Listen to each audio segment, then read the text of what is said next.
বকাবকি করবো আমি। হ্যালো, আসসালামু আলাইকুম। ওয়ালাইকুম আসসালাম। ভালো আছেন? হ্যাঁ ভালো আছি, তুমি কেমন আছো? এই তো ভালো। হ্যাঁ ভালো আছো না? হ্যাঁ, আচ্ছা তুমি কার সঙ্গে আছো? আমি আছি এই কবির ভাইয়ের সাথে। ওই মাদার চোদের সঙ্গে? ওই খানকির গুলা তুই কি করে? ওই শুয়োরের বাচ্চা, ওই তো লটির এই বাচ্চা।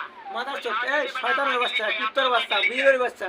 ওই হারামজাদার আমি সামনে পাইলে এমন একটা চটকানি মারবো, শালা মাদার চোদ। তোরে কথা মারমু, শুনতেছে? তোরে মারমু কান ফসা মাসাবে ঘুরবি ঘুরবি ঘুরবি। তবে কি আছে? ওই মাদার চোদ ওই জায়গায় আছে নাকি? হ্যাঁ। ও আমার কথা সব শুনতেছে? হ্যাঁ হ্যাঁ ওই হ্যাঁ শালা চোদের বেটাকে শুনে শুনে আমি বেশি বলবো। হ্যাঁ। এই কই তুই কই? শুয়োরের বাচ্চাকে আমি একটা এমন একটা চটকানি চট দেবো? মারবো, শুয়োরের বাচ্চা, লটির বাচ্চা। ও তো মারতে চাইতেছে।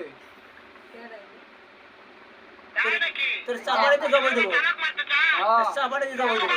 আমি দেখা সাক্ষাৎ হলে বলে শুয়োরের বাচ্চাকে আমি এমন চটকানি মারবো।